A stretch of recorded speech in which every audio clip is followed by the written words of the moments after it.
Thank you, Ryan. Thank you, Calgary.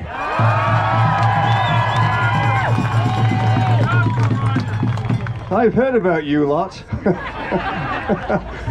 Heck of a lot bigger crowd than Edmonton. I salute you all, freedom fighters. Well, I'm your freedom-loving pathologist, and I got a big career on the line here. I've spent my entire life in evidence-based medicine, being a good guy, a soldier for organized medicine, and in that's not good enough. I'm spreading, according to them, misinformation, except the only problem is they won't tell you what the information is that I'm misinforming you about. Anyway, I'm here representing Taking Back Our Freedoms.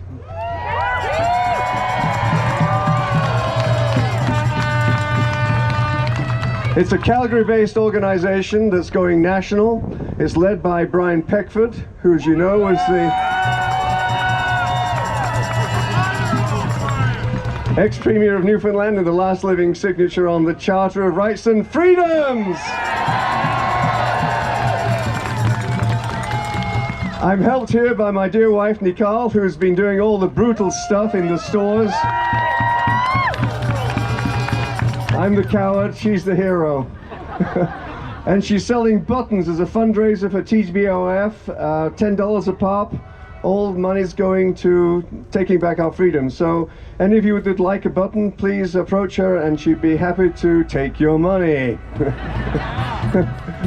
All right, so let's get down to it. Repeat after me. It's over! O V E R! Over! Except they don't know it. It's as obvious as the nose on your face. It was obvious 2 years ago. The whole thing is absolute bullshit from a medical perspective.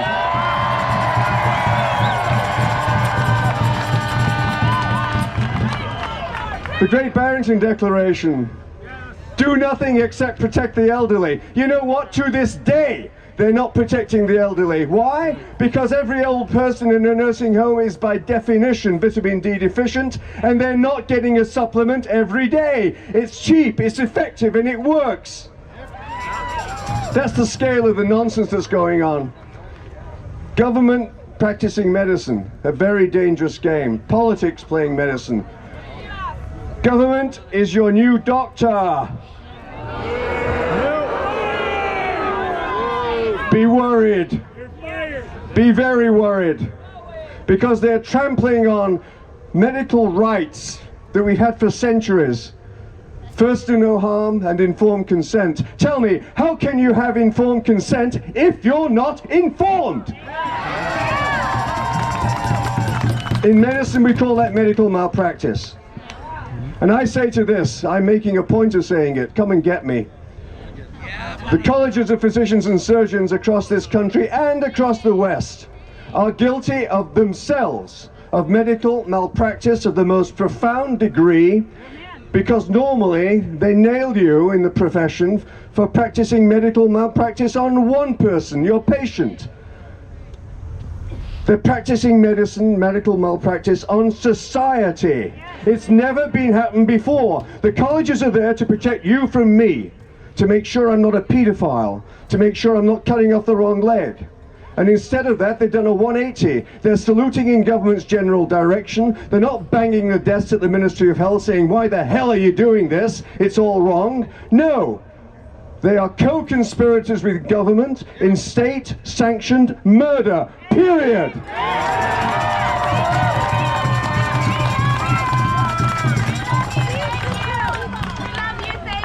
This whole mess has happened because of three very coordinated activities that you're all aware of. We'll list them. Fear, ignorance, and isolation. Let's deal with them one at a time. Fear. Fear. Intentionally manipulated. Is that the role of government, to strike fear in you? No! It's the role of government to assuage fear, to protect you, not to kill you. How have they done it? Well, first of all, of course, it was with the so-called PCR cases. Listen, I'm a physician. A case is someone who's sick in front of you, not someone who has a fragment of an RNA virus in their snot. Because in our snot, we've got billions of bugs, including, by the way, the meningococcus, the thing that kills you with meningitis. We call them commensals. It's in our snot. There's all kinds of stuff in our snot. And just because it's in our snot doesn't mean to say we're going to die from it or give it to someone else. From a medical perspective, it's absolutely ridiculous.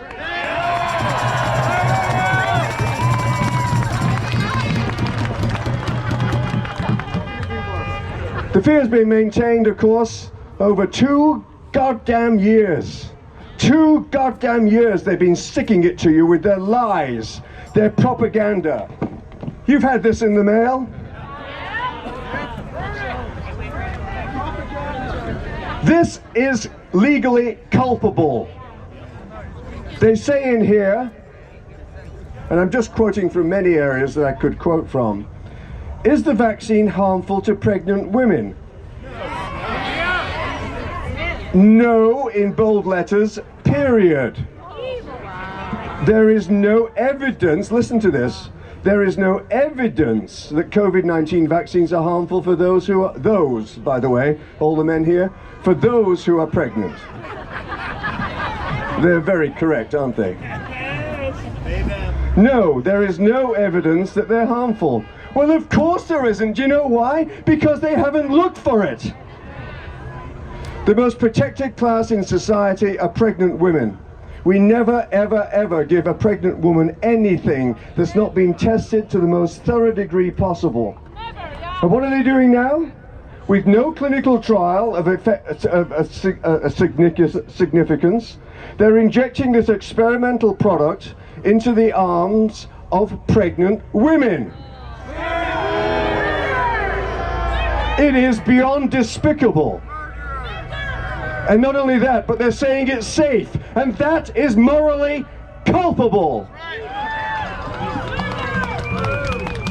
We do clinical trials for a very particular reason. We don't know what we don't know. We do it to find the unexpected. And guess what? Years ago, there was a very unexpected event. You remember the word thalidomide? Thalidomide, kids born without arms and legs, because there wasn't an effective clinical trial done. That could happen again now. We just don't know what the risks are for giving this stuff to pregnant women, and it should stop now.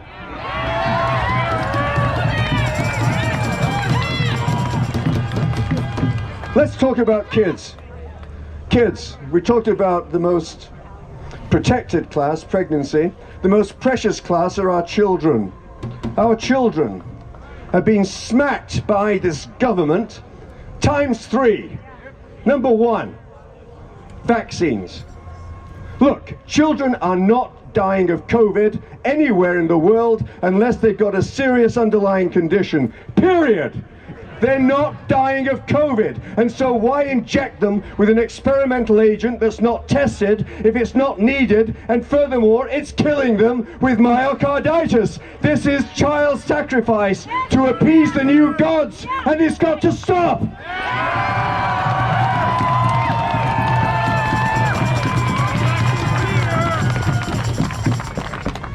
It's children being murdered, and that is so grossly despicable. I cannot find words to describe it that would pass muster on a stage like this.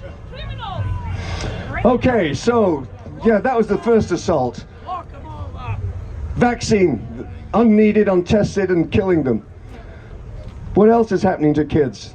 Denied non-verbal education in the first few years of their lives. Being made to feel suspicious of other people. Is that how we want to bring up our children? No! No, for God's sake, it is not!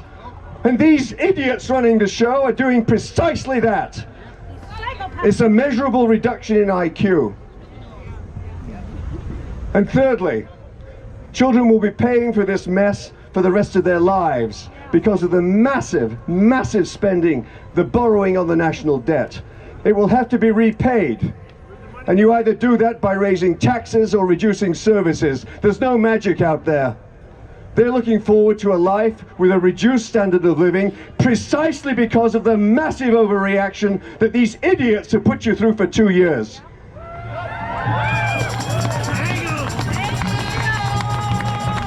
All right, backtrack a bit. I lost my train of thought. The second one, how did they maintain you so compliant? Of course, when they're looking out of their windows on high down at you lot, you lab rats, you know, you compliant lot. When they see this diaper on your face, they know they got you, right? They've got you. You're obeying. And they can turn the screws on anything they want if they can get you to wear diapers on your face for 2 years. We covered fear. Let's talk about ignorance. Every source of information that you would normally rely upon has been denied you. The media, boredom paid for. Boredom paid for. Fancy socks has boredom off. You don't bite the hand that feeds you, do you? So you're not going to get it from them. This electronic media are cancelling you left, right and centre. Everything's difficult to find unless you go to BitChute and Rumble. No, the media are corrupt. Government is corrupt. They don't have the experts in-house in the Ministry of Health, commensurate with the likes of McCullough, Malone, Alexander, Kirsch, Tess Laurie, Brian Bridle, our own famous vaccinologist. They just don't have the experts. This is a tiny community, 4 million people. They don't have the experts and they're pretending to be so. They haven't a clue what they're doing, and they haven't had a clue for 2 years. They brought stuff out of the waste paper basket because the boss said, I've got to be seen to be doing something. We've got to get to zero COVID, wrestle this to the ground, etc., etc. They knew that nothing that they'd done or proposed over the last 2 years works. That is known. There is no consensus in medical science for any of it having worked anywhere for anything. Don't you think that with the flu, if the sophistication of modern medicine would have realized that masks work to control the flu, don't you think you'd have been wearing masks every flu season? Of course you would, but you don't do it because it doesn't work.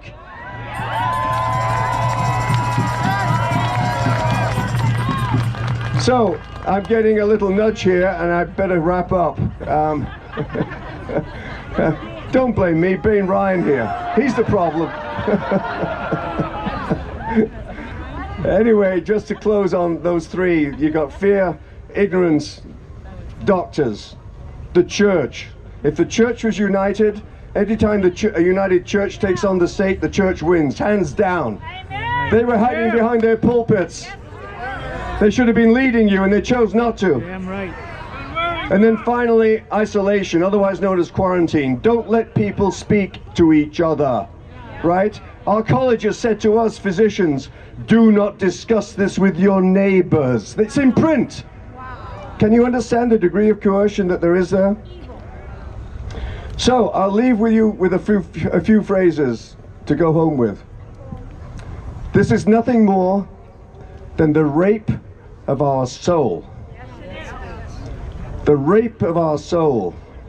The rape of democracy that we fought for and bled for, that they're trashing under the hooves of Clydesdales, like you saw in Ottawa, trashing our rights and freedoms that we paid dearly for. So I urge you all to do your own thing, to stand up and be counted individually, to make a noise civilly. No one's advocating disobedient violence here. Civil disobedience, yes.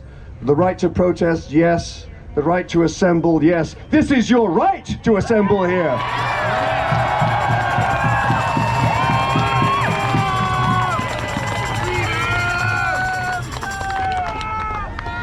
So I thank you very much. It's a real honor to be here in Calgary. You put Edmonton to shame, as always. Thank you.